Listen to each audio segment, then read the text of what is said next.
우리 함께 하나님의 말씀 베드로전서 4장 7절에 있는 말씀을 함께 보도록 하겠습니다. 신약성경 베드로전서 4장 7절과 8절에 있는 말씀입니다.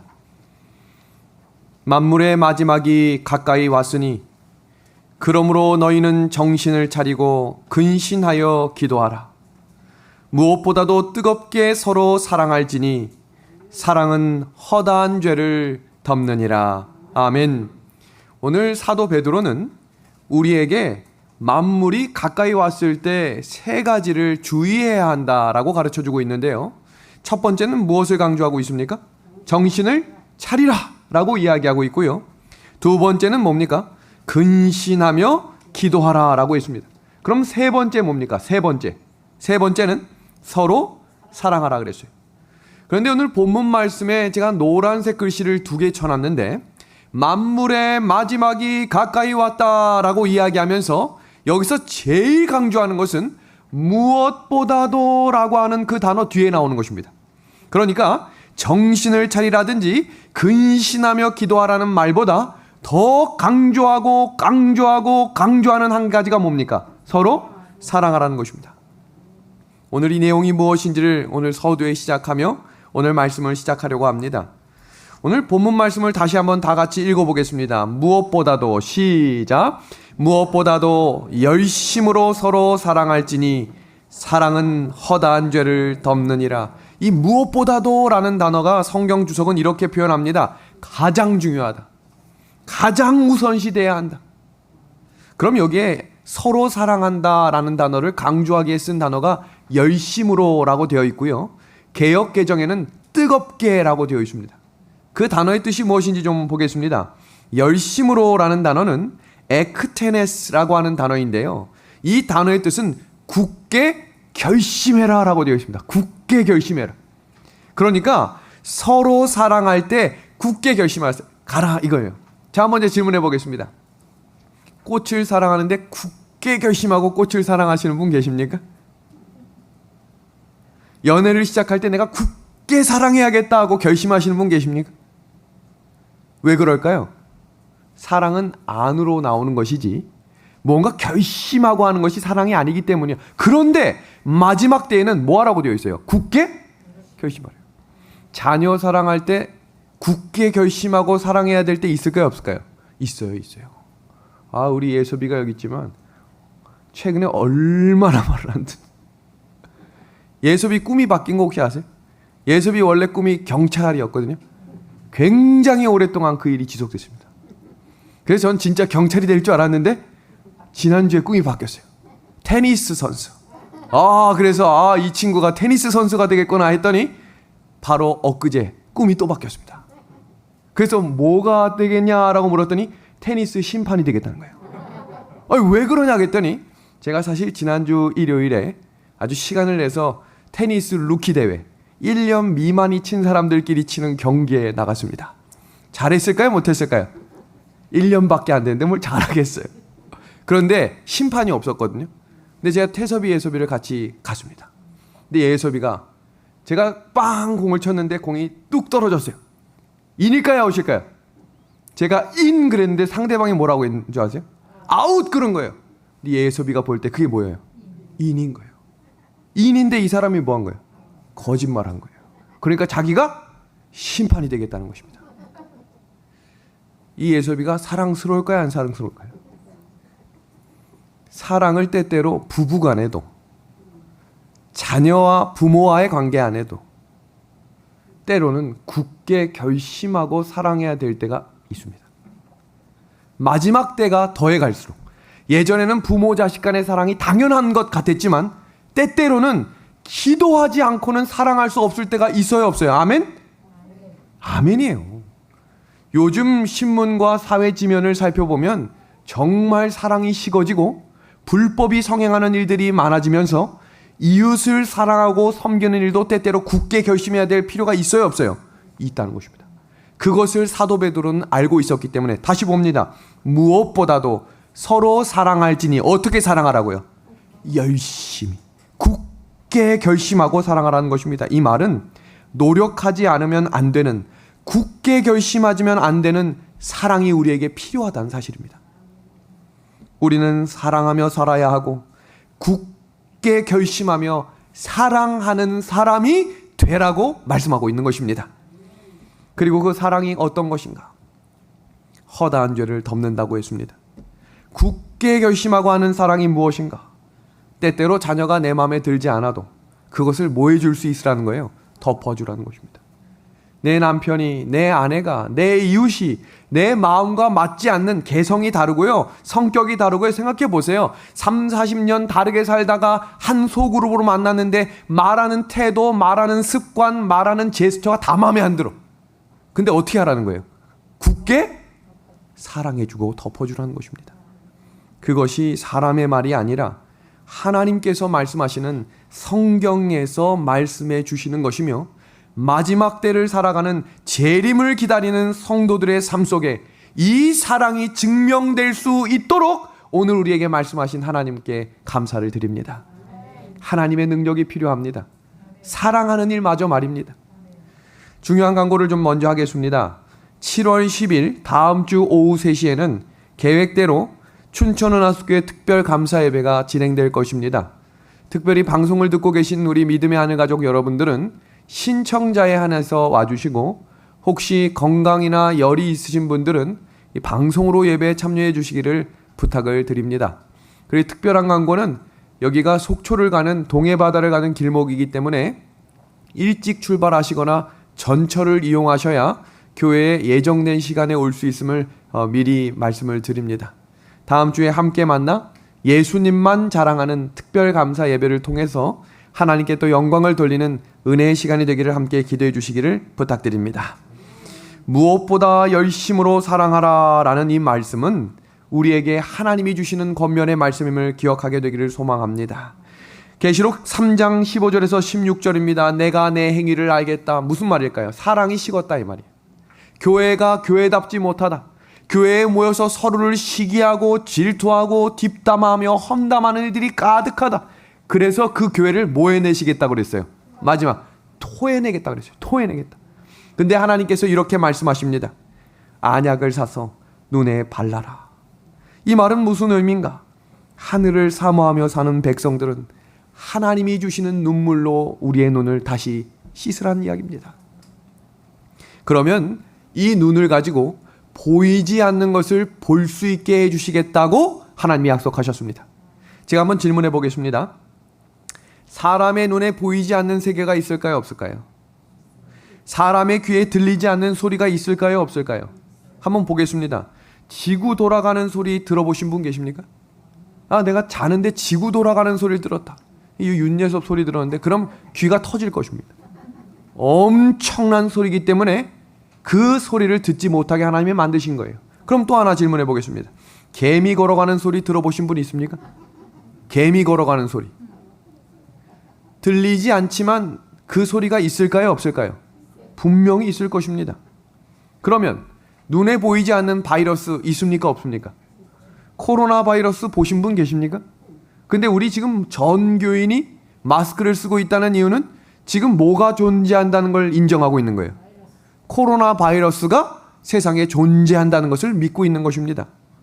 이와 같이 영적인 세계도 눈에 보이지 않지만 존재한다는 사실을 알아야 됩니다. 하나님이 계시고 천사가 있습니다. 그런데 보이지 않아요. 보이지 않는다고 없는 게 아니라는 겁니다. 마찬가지로 사탄도 있어요. 그런데 그 사탄이 눈에 보이지 않습니다. 우리가 이번 주와 지난주, 그 전주에 우리가 함께 살폈던 것은 사단을 알아야 죄를 이긴다는 우리 시리즈를 함께 공부하고 있는데요. 오늘은 그 두 번째, 사단을 알아야 죄를 이긴다, 그 두 번째입니다. 근데 사단이 주는 우리의 마음을 흔드는 요소들이 있는데 그것을 미리 알아야 한다는 것입니다. 사단이 누구인지를 하나씩 살핍니다. 에베소서 6장 12절입니다. 우리의 씨름은 혈과 육에 대한 것이 아니오 정세와 권세와 이 어두움의 세상 주관자들과 하늘에 있는 영들에 대한 싸움이다. 우리가 지금 싸우고 있는데 이건 육적인 싸움이 아니라 어떤 싸움이라고 이야기합니까? 영들에 대한 싸움이라고 이야기합니다.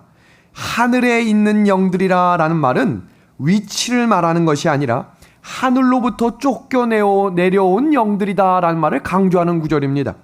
고린도전서 11장 14절에서 15절의 말씀을 함께 읽어봅니다. 이것은 시작. 이것은 이상한 일이 아니라 사탄도 자기를 뭐로 가정한다고 되어 있어요? 광명의 천사로 가정하나니. 이어지는 말씀 같이 읽겠습니다. 시작. 그러므로 사탄의 일꾼들도 자기를 의의 일꾼으로 가정하는 것이 또한 대단한 일이 아니니라 라고 이야기합니다. 사탄의 정체와 실체를 아셔야 사탄을 이길 수 있어요. 잘 모르면 내가 이길 수 있다 생각은 하지만 매번 넘어지고 실패할 것입니다. 자, 이 그림을 한번 봐주시겠습니까? 지금 한쪽에 있는 사진은 굉장히 영광스러운 천사가 나를 딱 찾아온 사진 같고, 한 사진은 우리가 상상하는 것처럼 박쥐날개를 가지고 어두움의 세상 주관자들의 모습으로 내가 너를 죽이겠다, 이런 느낌의 사탄의 표현입니다. 이 둘 중에 어떤 부류로 사탄이 우리에게 나타날 거라고 생각하세요? 방금 전 읽은 성경을 보면 사탄은 어두운 주관자로 우리에게 나타나지 않고 무슨 모습으로? 광명한 천사로 가장해서 나타나겠다는 겁니다. 사탄은 사람들이 자신을 무서운 존재로 생각해 주는 걸 좋아해요. 왠지 아세요? 자기는 그렇게 나타날 게 아니거든요. 어둡고 실패자의 모습으로 나타나지 않고요, 성공하고 이 사람 나와 함께하면 모든 것이 형통한 것처럼 우리의 마음속에 깨끗한 눈이 없으면 그것이 누구인지를 명확히 분별하지 못한다는 것을 누가 가장 잘하는 거예요? 사탄 마귀가 가장 잘한다는 것입니다. 제가 얼마 전에 받은 질문입니다. 한번 보겠습니다. 목사님, 엔돌에 신접한 여인에게 역사했던 영, 이 천사는 귀신입니까? 사탄 마귀입니까? 이 질문을 딱 받는 순간, 야, 이거 어떡할까? 이 질문을 읽으면서 나도 궁금했는데 이런 분들 혹시 계십니까? 사탄이 누군지 전혀 모르고 있는 거예요. 마귀가 누구고 귀신이 뭔지를 정확히 모르고 그냥 사탄, 마귀 이런 개념만 갖고 있는 것입니다. 오늘 이 설교 말씀이 나의 마음속에 사탄이라고 하는 존재와 실체가 분명히 드러나게 되기를 기도하며 이 예배에 참여하게 되기를 소망합니다. 한번 보겠습니다. 계시록 20장 20절. 귀신과 사탄, 마귀는 같은 영이에요. 한번 봅니다. 계시록 20장 2절입니다. 용을 잡으니 곧 옛 뱀이고 마귀고 사탄이라 잡아 1000년 동안 결박한다 라고 되어 있는데, 용이나 뱀은 상징어예요. 그래서 이 용이나 뱀으로 상징으로 나타나는 것이, 그 실체가 뭐냐면 마귀고 사탄인 것입니다. 고린도전서 10장 20절 말씀입니다. 대저 이방인의 제사하는 것은 귀신에게 하는 것이요 하나님께 제사하는 것이 아니다 라고 되어 있죠. 이 말뜻은 지금 사람들이 섬기는 신은 둘 중 하나입니다. 참신 하나님이시든지 아니면 잡신인 수많은 신 중에 하나인 사탄의 영이라는 것입니다. 사탄은 지금 성경에서 귀신이라고 표현하고 있는데 그 말은 곧 귀신이 뭐라는 거예요? 사탄이다 이 말입니다. 그럼 이 두 가지의 말씀을 정리합니다. 용은 뱀이고 뱀은 마귀며 마귀는 사탄이고 사탄이 곧 뭐라는 거예요? 귀신이다 이 말입니다. 누가복음 4장 41절을 보겠습니다. 귀신들이 나가며 소리질러 가로되 당신은 하나님의 아들이니이다. 성경에 귀신이 말합니다. 귀신이 나가면서 소리를 지르면서 당신은 누구라고 이야기해요? 귀신도 하나님을 알고 하나님의 아들도 안다는 것입니다. 근데 여기 뭐라고 되어 있어요? 귀신들이라고 되어 있죠. 한 구절 더 봅니다. 누가복음 11장 15절입니다. 저가 귀신의 왕 바알세불을 힘입어 귀신을 쫓아낸다 하고, 그럼 여기 귀신들과 귀신을 좀 정리하겠습니다. 귀신들은 사탄과 함께 활동하는 악한 천사들을 귀신들이라고 이야기하고, 그럼 귀신의 왕은 누구인가? 귀신의 왕, 이건 누구예요? 사탄입니다. 사탄. 사탄이 사람 속에 들어가 사람을 비정상으로 만들고 정상적인 말을 하지 못하게 하는 상태를 귀신 들렸다고 말하는데, 그 안에 무슨 영이 들어간 거예요? 사탄의 영이 들어간 겁니다. 이것을 혼돈하시면 안 됩니다. 그럼 우리가 한번 사탄의 유래를 좀 살펴보겠습니다. 오늘 이 공부는 매우 성경적이고 성경에 나온 말씀들로만 연결되는 것이기 때문에 우리가 알지 못했던 사탄이 하는 일들, 사탄의 역할들, 사탄이 마지막 때에 우리의 마음 가운데 어떤 마음으로 뒤흔들지를 알고 계셔야 돼요. 그래서 우리의 생각에 이런 생각이 들어온다. 아, 이거 누가 지금 내 생각을 지금 생각하고 있구나. 사탄입니다. 이걸 모르면 왜 내 마음에 근심이 되지? 왜 어제랑 오늘 마음이 틀리지? 왜 저 사람이 이렇게 오늘따라 더 미워지지? 이것이 누가 주는 생각인지를 알고 있어야 돼요. 그걸 모르면 매일 넘어지는 것입니다. 한번 보겠습니다.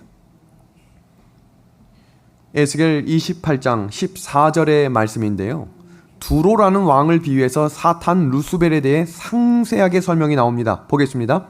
너는 기름 부음을 받은 덮는 그룹이요. 성경에서 그룹이란 말은 천사를 일컫는 말입니다. 내가 너를 세우매 내가 하나님의 성산에 있어서 화강석 사이에 왕래하였도다. 천사의 한 모습을 이야기하는 것입니다. 다음 구절입니다. 16절입니다. 내 무역이 풍성함으로 내 가운데 강포가 가득하여 내가 범죄하였도다. 너 덮는 그룹아. 천사들의 그룹을 말하는 거죠. 그러므로 내가 너를 더럽게 여겨 하나님의 산에서 쫓아내었고 화강석 사이에서 멸했다라고 말합니다. 이 덮는 천사의 그룹이 변질돼서 하나님의 나라에서 쫓겨나는 장면을 소개하는 장면입니다. 한 구절 더 보겠습니다. 17절입니다. 내가 아름다움으로 마음이 교만하였으며 내가 영화로움으로 내 지혜가 더럽혔으며 내가 너를 땅에 던져 열왕 앞에 이루어 그것들의 구경거리가 되게 하였도다. 이 말씀은 왜 성산에서 쫓겨났고 왜 망했는지에 대해서 성경이 기록한 것입니다. 그러면 처음 이 그룹은 천사는 영광을 받는 자리에 있었지만 이 이어지는 구절을 보니까 망했어요. 완전히 망했어요. 쫓겨났어요. 끝이 났어요. 근데 그 이유를 뭐라고 소개하고 있는가? 교만 때문이다 라고 이야기하고 있습니다. 믿음의 하늘 가족들에게 호소하는 말씀은 하나님의 은혜로 칭찬을 받고 부요하게 되고 일이 잘 된다고 생각할 때 주의하셔야 합니다. 그때 가장 강력한 사단의 영이 임할 것이기 때문입니다. 또 하나 주의해야 할 것은 자꾸 왜 나만 이렇게 힘든 일이 겹쳐질까? 이 생각을 주의하셔야 합니다. 넘어지고 넘어졌는데 또 엎친 데 덮친 격으로 건강도 문제가 되는데 자녀도 문제가 생기고 남편도 속을 새기고 아내도 힘들게 하고 가정뿐만 아니라 직장도 힘들어가는 그 상황 속에 기억하셔야 할 것은 그때 일어날 수 있는 절호의 기회라는 사실입니다. 그럼 이 영광스럽고 망하고 교만을 대표하는 이 누구인가? 킹 제임스 버전 이사야 14장 12절에서 14절을 보면 성경에는 루스벨이라는 단어가 나오지 않습니다. 그런데 이사야 14장 12절에 나오는 계명성이라는 이 단어가 영어로 루시퍼입니다. 루시퍼. 이 루시퍼라고 하는 단어의 뜻이 뭐냐면 빛나는 별, 금성입니다. 이것이 성경 주석에 무엇이라고 나오냐면 아주 영광스러운 모습으로 하나님의 옆에서 섬기는 천사장이다 라고 명확하게 기록되어 있어요. 한번 보겠습니다. 너 아침의 아들 루시퍼요, 어찌 그리 하늘에서 떨어졌으며 너 열국을 엎은 자여 어찌 그리 땅에 찍혔는고. 내가 내 마음에 이르기를 내가 하늘에 올라 하늘의 무별 위에 나의 보좌를 높이리라. 내가 북극 지폐의 산 위에 좌정하리라. 가장 높은 구름 위에 올라 지극히 높은 자와 비기겠다. 이 말은 사탄의 마음속에 어떤 교만한 마음이 생겼냐면 내가 하나님과 같아지겠다. 내가 하나님이 받는 영광을 내가 받겠다. 내가 하나님의 보좌에 앉겠다는 마음이 생긴 것입니다. 사람의 마음 가운데 교만이 생긴다면 이와 같은 것입니다. 하나님이 할 심판을 내가 하는 것입니다. 하나님이 받을 영광을 내가 다 받는 것입니다. 하나님이 주실 은혜의 복을 내가 다 주관한다라고 이야기하는 것입니다. 이게 뭐하냐면 선악의 싸움입니다. 영감의 글입니다. 루스벨은 왜 그리스도가 최상권을 가져야 하는가? 왜 그는 루스벨보다 더 영광을 받아야 하는가라고 자문했다라고 되어 있습니다. 이것이 바로 하늘에서 이루어진 첫 번째 싸움, 선악의 대쟁투가 계시록 12장 7절과 9절에 나옵니다. 여기 보시면 노란색 박스를 보시면 두 부류가 충돌하는 장면이 나오는데 하늘의 전쟁이 있는데 미갈과 그의 사자들이 싸웠습니다. 그리고 용과 그의 사자들이 부딪히게 된 것입니다. 근데 어떻게 됐나 봅니다. 하늘에서 저희가 있을 곳을 얻지 못한지라 쫓겨난 것이요. 에스겔의 말씀을 기억하시죠? 완전히 망했습니다. 큰 용이 내어 쫓기니 옛뱀 곧 마귀라고도 하고 사탄이라고도 하는 온 천하를 꿰는 자다라고 이야기합니다. 이어지는 성경 말씀에는 계시록 12장 4절에 그 쫓겨난 수가 이렇다고 이야기합니다. 그 꼬리가 하늘별 3분의 1을 끌어다가 땅에 던져지니라. 성경에서 이야기하는 3분의 1은 절반을 넘지 않는 치명적인 영향을 끼칠 수 있는 수라고 기록하고 있습니다.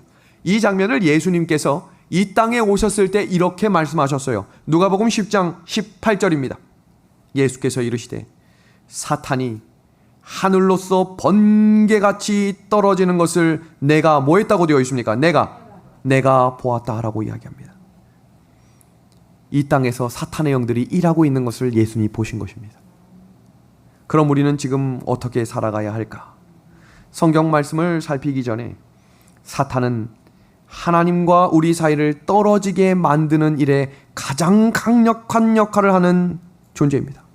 그래서 우리가 명심하셔야 될 것은 사탄과 싸우기 위해 우리가 사탄과 싸우기 위해 필요한 준비 자세는 무언가를 준비하는 게 아니라 점점 더 하나님과 가까워져야 사탄과 이길 수 있다는 사실입니다.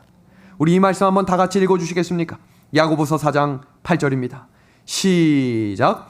하나님을 가까이 하라. 그리하면 너희를 가까이 하시리라. 죄인들아 손을 깨끗이 하라.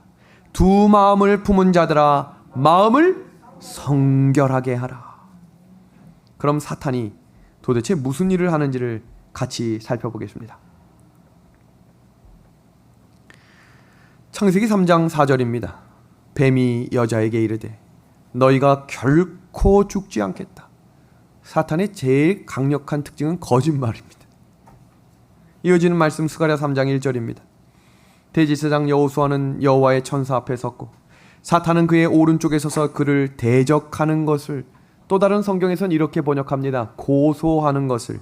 사탄의 특징은 하나님의 백성들을 고소합니다. 하나님 제 구원받을 자격 없습니다. 하나님이 그렇게 피로 사실 자격 없습니다. 저 사람의 마음가짐 보십시오. 저 사람의 행동 보십시오. 저 사람이 저런 마음 가지고 하늘에 가는 게 있을 수 있는 일입니까? 사탄이 하는 일입니다. 데살로니가전서 2장 18절입니다. 그러므로 나 바울은 한 번 두 번 너희에게 가고자 하였으나 사탄이 우리를 막았도다. 사탄이 하는 일은 전도하는 길을 막을 것입니다. 자녀에게 하나님 이야기하고 싶은데 관계가 틀어지게 하는 것입니다. 내가 저 사람한테 하나님의 사랑을 꼭 전하고 싶은데 그 일이 무너지게 만드는 일을 누가 한다는 거예요? 사탄입니다. 다음 구절입니다. 고린도후서 2장 11절입니다. 이는 우리로 사탄에게 속지 않게 하려 함이라. 우리는 그 계책을 알지 못하는 사탄은 속이는 일을 합니다. 마가복음 4장 15절입니다. 곧 말씀을 들었을 때에 사탄이 즉시 와서 그들에게 뿌려진 말씀을 빼앗아간다. 설교를 잘 듣고 말씀의 씨가 뿌려지면 그 즉시 사탄이 와서 그 말씀을 하나도 생각나지 않게 한다는 것입니다. 누가 하는 일이에요? 사탄입니다. 마태복음 13장 39절입니다.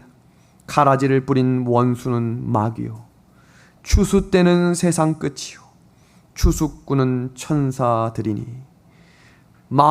말씀이 들어가긴 했는데 마음이 혼란한 마음이 있어요. 걱정, 근심, 염려. 그럼 그 말씀이 어떻게 될까요? 짬뽕이 되는 거예요.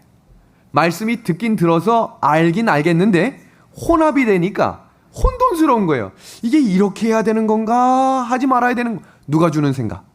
사탄입니다. 그럼 지금 이 시간에도 사탄이 일할까요? 하나님의 영도 일하시지만 이 자리에 각각 자기 옆자리에 사탄이 있다는 사실을 기억하세요. 옆에 쳐다보지 마세요. 사탄이 있습니다. 옆 사람이 사탄이었냐는 얘기가 아니고 그 자리에 보이지 않지만 사탄도 끊임없이 내 마음을 계속해서 찌르고 쑤신다는 것입니다. 그럼 이때 우리가 어떻게 기도해야 하는가? 기도문을 같이 한번 읽어봅니다. 우리의 기도문이라고 생각하고 함께 읽어보겠습니다. 하나님, 시작. 하나님, 제가 갈급한 심령으로 말씀을 들을 때 분별력을 주시고 진리를 바르게 알게 해주시고 하나님의 말씀에 어긋난 것이라면 깨닫게 해주셔서 미혹되지 않게 해주옵소서. 이 기도문을 제가 오늘 예배가 마친 후에 올려드리겠습니다. 우리 각각의 핸드폰에 잘 캡처해서 사진첩에 넣어두시고 그 글을 말씀을 들을 때마다 읽으셔야 합니다. 이게 기도하는 마음, 말씀을 듣는 자세입니다. 그럼 사탄 마귀가 어떻게 사람 마음을 흔드는지를 세밀하게 성경적으로 소개하겠습니다. 한번 볼까요? 요한복음 13장 2절입니다. 마귀가 벌써 시몬의 아들 가롯 유다의 마음에 예수를 팔려는 생각을 넣었더니 결국은 가롯 유다가 판 게 아니라 누가 사단 마귀의 도구가 되게 한 거예요. 사탄 마귀가 그의 마음을 뒤흔들어 놓은 것입니다. 돈에 대한 관심과 사랑이 많은 것을 알았던 사탄 마귀는 그거의 가장 강력한 그 사실을 예수님을 팔아넘기는데 단돈 노예 돈을 파는 30냥에 팔아버리십니다. 사도행전 5장 3절입니다. 베드로가 가로되 아나니아야 어찌하여 사탄이 내 마음에 가득하여 내가 성령을 속이고 땅값 얼마를 갖췄느냐. 사탄이 하는 일 중에 하나는 누굴 속이게 하는 거예요? 성령입니다. 마음을 속이게 하는 것입니다. 분명히 마음이 이렇게 하면 안 되는 걸 아는데 사탄은 뭐라고 이야기해요? 괜찮아. 이번 한 번만 그렇게 해도 괜찮아. 계시록 20장 10절입니다. 또 그들은 미혹하는 마귀가 라고 되어 있는데요. 사탄의 직업이 미혹이라고 그랬죠. 미혹의 단어가 뭐라고 설명드렸습니까? 알고 있는데 그 반대길을 알려주는 것이 미혹이에요. 사탄 마귀는 어떻게 해야 구원을 받는지 가장 잘 알아요. 그러니까 그 구원과 반대되는 길, 아주 흡사하지만 흔들릴 수 있는 길을 제시하는 것이 사탄의 영이라는 사실을 기억하게 되길 바랍니다. 데살로니가후서 2장 9절에서 10절입니다. 악한 자의 나타남은 사탄의 활동을 따라 모든 능력과 표적과 거짓 기적과 불의의 모든 속임으로 멸망하는 자들에게 있겠다라고 이야기합니다. 마태복음 24장 24절에도 마지막 때에 예수님이 재림 직전에 일어날 일들을 이렇게 이야기합니다. 거짓 그리스도들과 거짓 선지자들이 같은 구절 한번 읽어보겠습니다. 큰 표적과 시작. 큰 표적과 기사를 보여 할 수만 있으면 택하신 자들도 미혹하리라. 아멘. 마지막 때에는 병든 자들이 나사렛 예수의 이름으로 명하노니 하는데 낫는 일들을 보게 될 거예요. 그럼 나도 병이 있다면 그 자리에 가고 싶을까요? 그 소문을 듣고 나도 회복만 될 수 있다면 가고 싶을 것입니다. 그런 기도원의 모임, 그런 생각지도 않은 자리에 소문을 듣고 그 자리마다 찾아갈 것입니다. 왜요? 가장 우선순위가 내가 되기 때문입니다. 그러니까 무슨 일을 하든지 내가 나을 수만 있다면 그 길에 가는 것입니다. 내 자녀만 나을 수 있다면 가는 것입니다. 우리 가정만 괜찮다면 그 길에 가는 것입니다. 그것을 주의하십시오. 마지막 때에 일어나는 기적들, 표적들을 활용할 대상이 누구라는 거예요? 사탄 마귀라는 것입니다. 하나님의 때와 하나님의 길은 사람이 생각하는 것과 다릅니다. 제가 어제 저녁에 말씀드렸죠. 기도하는 시간은 길지만 그 기도의 응답과 해결은 순간이다 그랬어요. 그 때를 기다리는 것을 성경은 인내라고 표현합니다. 그럼 지금까지 읽었던 이 많은 성경 구절을 총정리하겠습니다. 마지막 때에 사탄이 하는 일이 무엇인가? 첫 번째입니다. 거짓말, 미혹을 해서 하나님의 백성들을 속일 것입니다.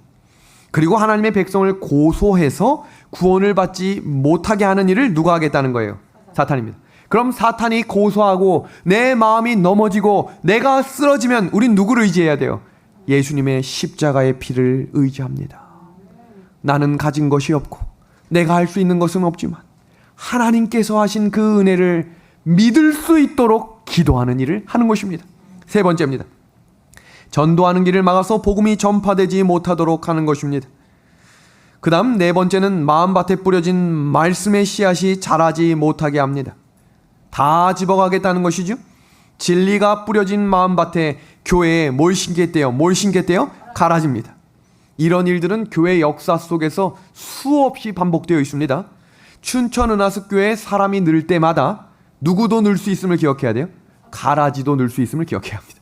온전하고 순전한 마음을 가지고 오는 사람만 있는 게 아니에요. 목적이 있고 어떻게 이 교회를 흔들어낼까 하는 사단의 도구로 이 교회를 올 수도 있는 것입니다. 그렇다고 사람을 배척할 것은 아니지만 분별력을 가질 수 있도록 기도하고, 성경 말씀 읽었죠? 무엇보다도 열심으로 뭐하라 그랬습니까? 서로 사랑하라. 그리고 그 죄를 뭐하라고 했습니까? 덮어주라. 마음에 들지 않는다고 쫓아내는 것은 교회가 아닙니다. 다음입니다. 악하고 나쁜 생각을 사람의 마음속에 집어넣습니다. 우리가 생활하다가 나쁜 생각 들어올 때 있습니까? 이러다가 내 건강이 더 나빠지면 어떡하지? 나쁜 생각이 들어오는 대로 생각하고 말하고 행동하면 사탄에게 넘어가는 것입니다. 흔들릴 때 기도하십시오. 여러분이 나쁜 생각이 들 때 거기에 넘어지지 않기를 우리 예수님의 이름으로 소망합니다. 나쁜 생각이 아니어도 근심 섞인 염려가 들어올 때 있을까요? 걱정이 되는 것을 어떻게 할까? 불안하다. 이런 마음을 주는 것이 사탄입니다. 모르셨죠? 그냥 내가 하는 줄 아셨죠? 그 마음을 불러일으키고 풍선효과처럼 점점 그 생각에 잠겨서 잠까지 설쳐가고 피곤이 중첩되는 일들을 누가 하는 것인가? 사탄입니다. 왜냐하면 성경은 하나님은 우리에게 희락과 평안을 주시기를 원한다라고 이야기하고 있어요. 그럼 이번 한 주간 그 마음 가운데 고민이 되었다면 이제 그 문제를 하나님께 내려놓을 수 있도록 수고하고 무거운 짐진 자들을 다 초청하시는 하나님께 엎드려 눈물로 기도하는 이 안식일이 되기를 간절히 소망합니다. 주님께서 도와주실 것입니다. 잠언 27장 1절입니다. 너는 내일 일을 자랑하지 말라. 이 말씀을 마태복음 6장은 뭐라고 이야기하고 있냐면 내일 일을 위하여 뭐하지 말라? 염려하지 말라. 우리 이 말씀 다 같이 읽어볼까요? 그러므로 시작. 그러므로 내일 일을 위하여 염려하지 말라. 내일 일은 내일이 염려할 것이요 한날의 괴로움은 그날의 족하니라. 아멘입니다. 내일 일은 너희가 알지 못한다. 너희 생명이 무엇이냐? 너희는 잠깐 보이다가 없어지는 안개니라. 어젯밤 자고 오늘 아침 내가 제발 눈을 뜨게 해주세요 기도하고 주무신 분 계십니까? 기도하지 않아도 오늘 눈 떴죠? 생명이 하나님께 속한 것이기 때문이에요. 그러니까 이 건강을 내가 염려한다고 회복되는 게 하나도 없어요. 우리 자녀의 문제를 내가 오늘 염려한다고 오늘 당장 해결되는 게 아무것도 없어요. 그 말은 무슨 말이냐면 어제도 오늘도 하나님이 하나씩 붙들어 주신 그 하루의 인생을 기억하라는 거예요. 그 인생이 바로 하루를 살고 오늘 양식을 책임져 주시는 그 하나님께 감사하는 것이 하늘의 법칙입니다. 40년 광야길을 하나님께서 이스라엘 백성들이 불충성했지만 그렇게 책임져 주셨어요. 그렇다면 오늘도 우리를 책임져 주실 하나님을 온전히 신뢰하는 복된 안식일 되기를 예수님의 이름으로 소망합니다. 그럼 이어지는 사탄의 일을 보겠습니다. 그러니까 이 악하고 나쁜 생각을 누가 주는 거예요? 기억하십시오. 7번째입니다. 성령을 속이는 일을 하도록 사람의 마음에 작용합니다. 그런 일이 있으시죠? 죄를 짓기 전에 마음에 갈등이 일어나는 일들이 있어요. 저도 그래요. 저도 죄인이기 때문에 이거 하면 안 되는데? 근데 이런 생각에 무슨 마음이 자꾸 들어오냐면 이 5번은 그냥 한번 할까? 요 정도는 다 그냥 묵인될 수 있는 정도 아닌가? 근데요, 기도를 하면 하나님께서 그 일을 하지 못하도록 막아주세요. 은혜입니까? 전 이런 경험을 너무 많이 했어요. 하나님이 살아계세요. 기도하십시오. 8번째입니다. 표적과 기사를 통해 택한 백성도 미혹하여 빼앗아간다는 사실을 기억하십시오. 기적에 민감한 사람이 되면 안 됩니다. 9번째입니다. 우는 사자같이 두루다니며 삼키자를 찾는데 이렇게 안 되면 어떻게 하냐면 결국 그를 핍박하고 죽인다는 거예요. 10번째입니다. 하나님의 구속사업이 실패하여 구원받는 자가 없게 하는 것이 누구의 일이라고요? 사탄입니다. 그럼 요 10가지를 제가 3가지로 좀 정리해 드릴게요. 이 10가지 다 기억하기 어렵잖아요. 그럼 요 3가지를 좀 정리합니다. 사탄의 최종 목적입니다. 이런 10가지의 잡다한 일을 하는 이유는 사탄의 목적이 3가지거든요. 첫 번째입니다. 사탄의 목적은 하나님의 율법을 폐지하는 거예요. 그래서 미혹하고, 그래서 넘어뜨리고, 그래서 핍박하고, 그래서 근심 섞인 마음을 주고 불안하게 하는 마음의 이유가 뭐냐면 최종적인 목적은 뭐라고요? 하나님의 율법을 폐하기 위함입니다. 하나님의 법을 믿음으로 순종하는 사람들을 넘어뜨리기 위해 집중적으로 공격할 것입니다. 언제 더 공격할까요? 결심하는 순간. 내가 이제 하나님 더 열심히 믿어야지. 그럼 더 공격할 거예요. 왜요? 그렇게 가면 구원받는 걸 누가 제일 잘하는 거예요? 사탄 마귀가 아는 거예요. 그래서 결심하는 순간, 그래서 결심하지 말아라 이게 아니고요. 그때 더 하나님을 의지하는 거예요. 더 하나님을 신실히 믿고자 할 그때 사탄이 공격할 것을 알으란 얘기입니다. 하나님의 율법을 사람에서 시야에서 사라지게 하고 하나님의 법을 준행하는 사람이 이 땅에 사라져야 합니다. 이것이 사탄의 목표입니다. 그러나 그 수가 작지만 진리와 하나님의 법을 순종하는 적은 무리들을 하나님은 언제나 보호하셨고 그 사람들의 손에서 진리의 햇불이 꺼지지 않도록 하나님이 보호하셨습니다. 그 사람들을 성경은 남은 무리라고 기록하고 있는 것입니다. 그럼 그 남은 무리의 사람들의 특징은 무엇인가? 성경은 이렇게 이야기합니다. 너희가 나를 사랑하면 무엇을 지키라고 이야기합니까? 나의 계명을 지키라. 여자의 후손의 특징을 이야기하는 성경 구절 중에 우리가 너무나 잘 알고 있는 말씀 계시록 12장 17절의 말씀을 보겠습니다. 용이 여자에게 분노했습니다. 왜 분노했을까요? 자기가 해야 할 일의 최종 목표가 하나님의 율법을 없애는 일인데 그 사람들은 뭘 가지고 전진하는 거예요? 하나님의 율법을 가지고 전진하니까 너무너무 싫은 거예요. 그 말씀을 성경엔 분노했다라고 표현하는 거예요. 그 여자의 남은 자손 곧 하나님의 계명을 지키며 예수의 증거를 가진 자들과 더불어 싸우려고 바다 모래 위에 섰다라고. 이 영어 구절 보겠습니다. With the remnant of her seed. 이 her seed라고 하는 단어가 뭐냐면 그 여자의 후손의 남은 자손입니다.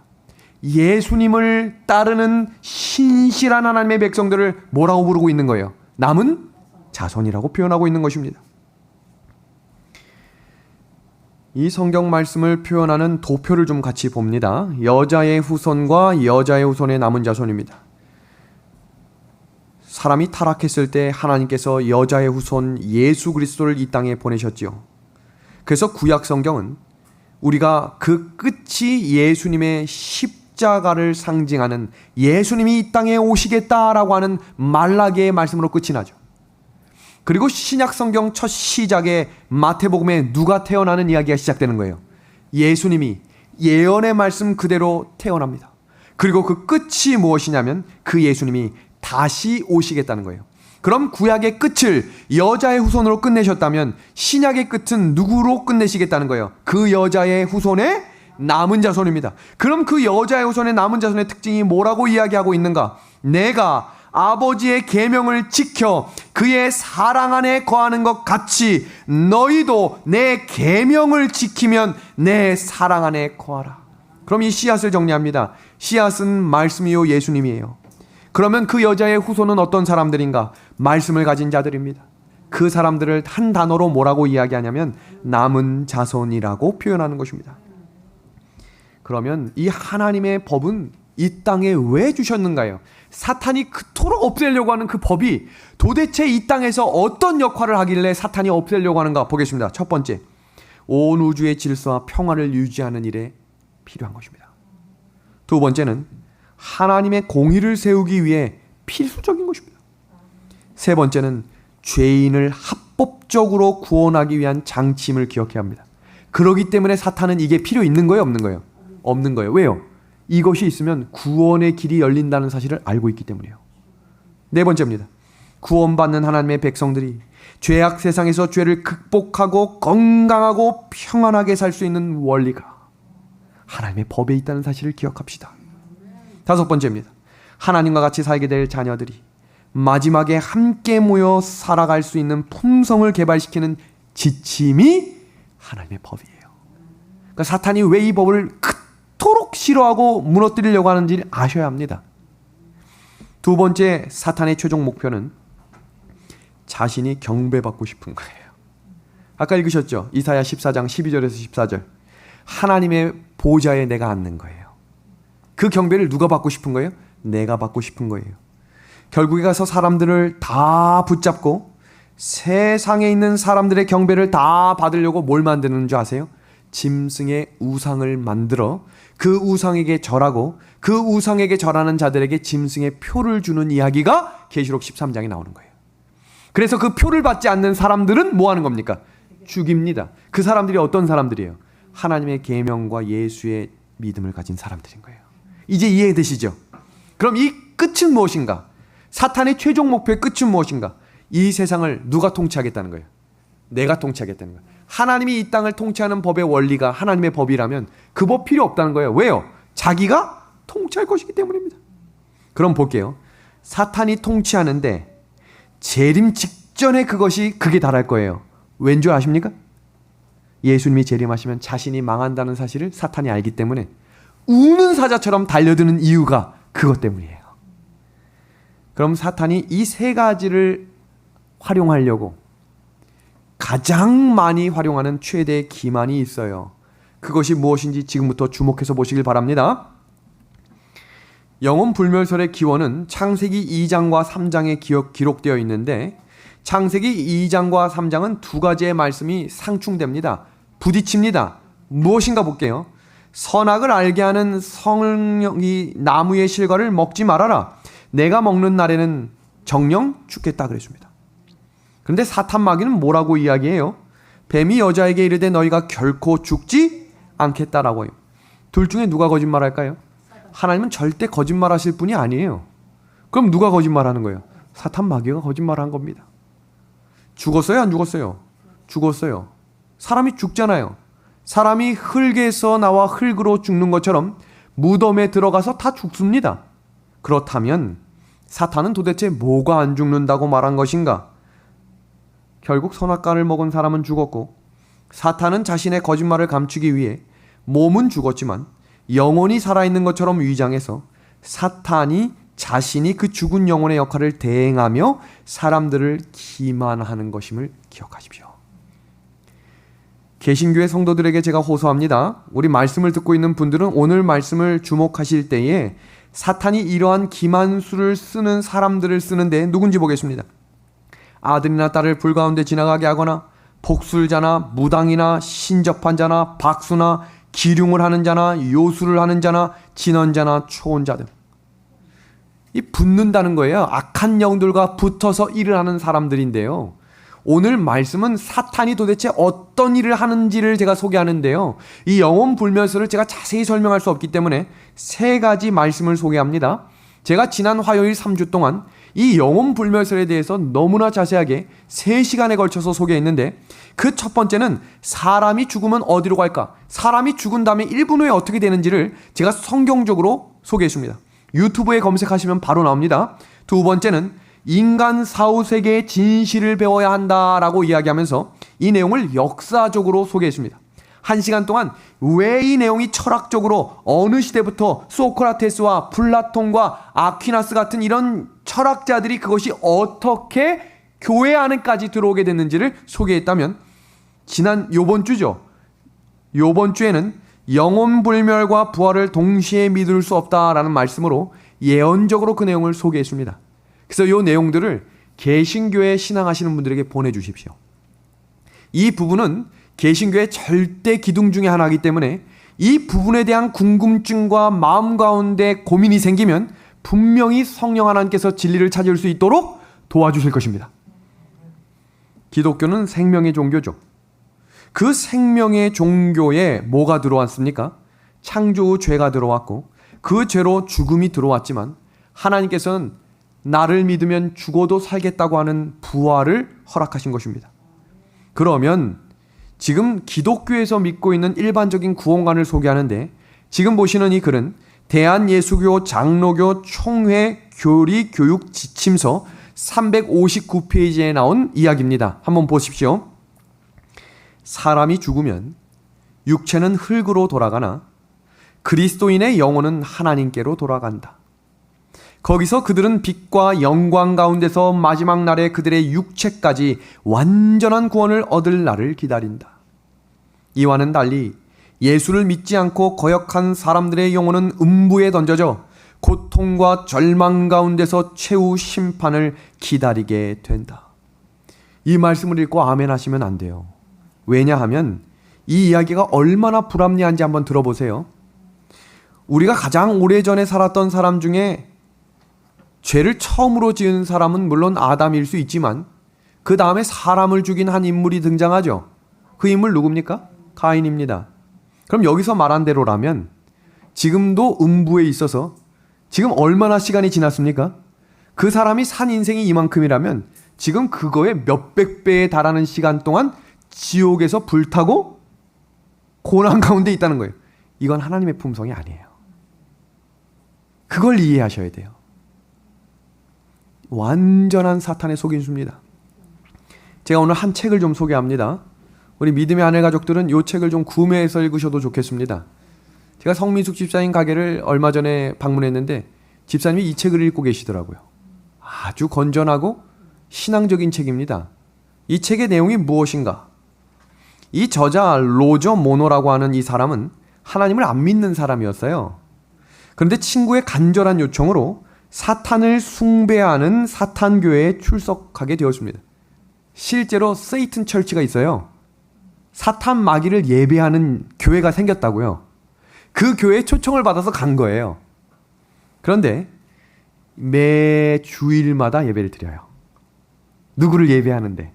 사탄을 예배하는데 말이에요. 근데 한 번은 예배를 드리는데 그 주제가 뭐였냐면 그리스도인들의 우상 숭배입니다. 근데 지금부터 아주 충격적인 이야기를 할 텐데 너무 놀라지 말고 들으세요. 그 교회의 설교 내용을 좀 소개하겠습니다. 이 책에 이 내용이 기록되어 있어요. 같이 봅니다. 대주교는 주님을 누구라고 사탄을 뭐라고 표현해요? 주님이라고. 그 교회에서는 주님이 누군 거예요? 사탄이에요. 사탄. 보세요. 대주교는 주님이 우리 시대의 풍부한 과학적 지식과 모든 것을 밝혀내는 계몽 정신에도 불구하고 영혼 불멸을 믿도록 전 세계를 속였다는 것에 대해 자랑해요. 예배드리는 이 모습이 전혀 다르죠. 뭘 자랑하냐면 온 세계를 속였다. 사탄을 찬양하자. 근데 그때 그 예배 시간에 한 사람이 당황스러운 질문을 합니다. 한번 보세요. 저도 이 글을 읽으면서 깜짝 놀랐어요. 그러면 재림교인들은 어떻습니까? 세상의 모든 이가 속았지만 재림교인들은 속지 않았습니다. 그들은 왜 이 교묘한 속임수에 넘어가지 않았을 수 있었습니까? 이어지는 말씀을 주목해 보십시오. 재림교인들을 제외시킨 이유는 그 숫자가 매우 적기 때문입니다. 그리고 그들이 속아 넘어가지 않는 이유는 그들은 평범한 사람들이 아니기 때문입니다. 제가 좀 더 이해하기 쉽게 설명을 드리겠습니다. 재림교인들이 성경상에 나오는 창조의 안식일을 지키는 것 자체가 영들이 그들을 속일 수 없게 만듭니다. 창조주가 그들을 특별히 보호하시고 그들에게 위대한 능력을 주십니다. 그래서 그들은 평범한 사람들이 아니라고 하는 것입니다. 믿음의 하늘 가족 여러분, 이 도표를 주목해서 봐주시기 바랍니다. 남은 자손의 특징과 남은 자손의 사명은 두 가지로 구분되는데 하나님의 계명을 존중하고 준수합니다. 그 계명 가운데 넷째 계명인 안식일을 지키면 하나님이 보호하시겠다는 약속이에요. 그리고 예언을 진리를 전파하는 사명이 있는데 그 진리가 바로 예수님이 재림하신다는 진리입니다. 그 교회가 바로 제7일 안식일 예수 재림교회인 것입니다. 믿음의 하늘 가족 여러분, 기독교의 신앙의 근거는 성경입니다. 간절한 심령으로 진리를 찾고자 계속 기도하면 하나님의 인도하심을 바라는 사람들은 하나님께서 진리의 길로 인도하실 것입니다. 이 교회에 오신 분들이 그런 분들인 거예요. 우리의 결심과 결정을 뒤로 미루면 반드시 사탄이 개입하여 며칠만 지나도 생각이 달라집니다. 제가 이번 주에 들었던 이야기는 춘천은하수교회로 갈까 말까 고민하는 분들이 있다는 거예요. 오십시오. 주저하지 말고 오셔도 됩니다.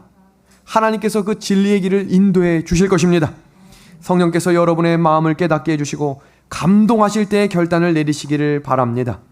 그리고 이미 성경의 진리를 따라 신앙하시는 분들은 다시 한번 자신을 돌아보시고 좀 더 하나님의 말씀을 철저히 그리고 순종하는 신앙의 새 출발이 이루어지기를 우리 예수님의 이름으로 간절히 소망합니다.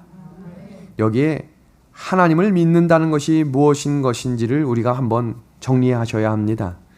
하나님을 믿는다는 것은 하나님이 우리를 창조하셨다라는 것을 믿는 거예요. 그러면 세상의 의사들과는 비교할 수 없는 하나님이 우리의 세포를 만드시고 우리를 회복시키실 수 있는 분임을 믿으라는 것입니다. 두 번째입니다. 하나님이 우리의 유일한 구원자이심을 믿으셔야 합니다. 세 번째는 하나님이 우리를 죽도록 사랑하신다는 것을 기억하세요. 그리고 네 번째는 하나님은 우리가 그분께 진실된 예배를 드리기를 기대하신다는 사실입니다. 다섯 번째는 하나님이 우리와 함께 살고 싶어 하세요. 그래서 우리를 데리러 다시 오시겠다라는 것입니다. 그리고 하나님은 마태복음 22장 37절에 하나님은 우리가 그분을 진실로 사랑하기를 원하신다는 사실입니다. 믿음의 하늘가족 여러분, 하나님께서 우리에게 두 가지 믿음을 가지라고 하셨어요. 그 첫 번째는 천지 만물을 창조하신 하나님을 온전히 예배하는 안식일을 회복하라는 것입니다. 그리고 두 번째 믿음은 죽은 생명을 살리시는, 죽어도 살겠다고 하는 그 약속의 말씀, 요한복음 6장 40절의 말씀입니다. 한번 같이 읽어주시겠습니까? 내 아버지의 뜻은, 시작, 내 아버지의 뜻은 아들을 보고 믿는 자마다 영생을 얻는 이것이니 마지막 날에 내가 이를 다시 뭐하겠다? 살리리라 하시니라. 사단은 일요일 예배와 영혼 불멸설로 사람을 혼돈에 빠지게 하지만 하나님께서는 안식일과 재림의 기별을 통해 부활이요 생명 되신 온전한 길이신 예수님을 우리에게 소개하고 강조한다는 사실을 기억하심으로 우리의 믿음이 하늘로 향해 하나님이 주시는 안약으로 우리의 눈이 보이지 않는 것을 볼 수 있는 믿음의 눈을 열어주시기를 간절히 기도하며 오늘 안식일 말씀을 마치도록 하겠습니다.